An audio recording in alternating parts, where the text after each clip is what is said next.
भाजपचे ग्रामीण जिल्हाध्यक्ष सुरेश भुमरे यांनी परभणी जिल्ह्याचे खासदार संजय जाधव यांच्यावर टीका टिप्पणी केली. कसं पाहता त्यांच्या टीका टिप्पणीकडे तुम्ही? या ठिकाणी मागील 1 महिन्यापासून परभणीमध्ये एक कुत्रा भुकत आहे. हा कुत्रा वारंवार भुकत आहे. परभणीच्या खासदार साहेबांविषयी बोलणं इतका तो उचितच नाही. ज्यांनी आतापर्यंत 4 ते 5 पक्ष बदललेत, खासदार साहेब एकनिष्ठ आहेत, एकनिष्ठ शिवसैनिक आहेत, त्यांच्याविषयी बोलणं त्याला उचित नाही.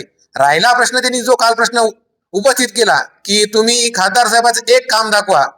अरे भुमरे, ज्या ठिकाणी तुला जे भुकण्यासाठी जो रोजगार दिला जातो तो नेहमी तू 5,000 रुपये घेऊन बाहेर निघतो घरातून, ते पण बोर्डीकर परिवारातून बाहेर घेऊन निघतोस.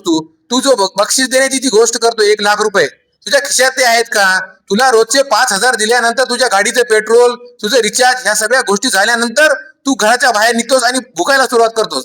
या ठिकाणी कुठेतरी बोर्डीकर परिवाराला विनंती आहे की हा जो भुकणारा कुत्रा आहे याला लवकरात लवकर आवळा, नाहीतर हा पिसाळलेला आहे. याची जी मानसिकता झालेली आहे की नेहमी खासदार साहेबांविषयी बोलणं, या ठिकाणी परभणी जिल्ह्यातला एक न एक शिवसैनिक हा जागेवर आहे. परभणीमध्ये महाराष्ट्रात जेवढी आतापर्यंत फुटाफूट झाली, परभणीचे आमदार असतील, खासदार असतील, यांनी पक्षाशी एकनिष्ठ राहिले आणि इथला कार्यकर्ता एकनिष्ठ राहिला.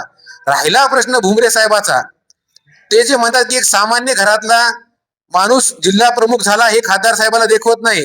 अरे भुमरे, या ठिकाणी सामान्य घरातल्या माणसाला न्याय कसा द्यायचा हा खासदार साहेबाकडून एक घेण्यासारखा संकल्प आहे.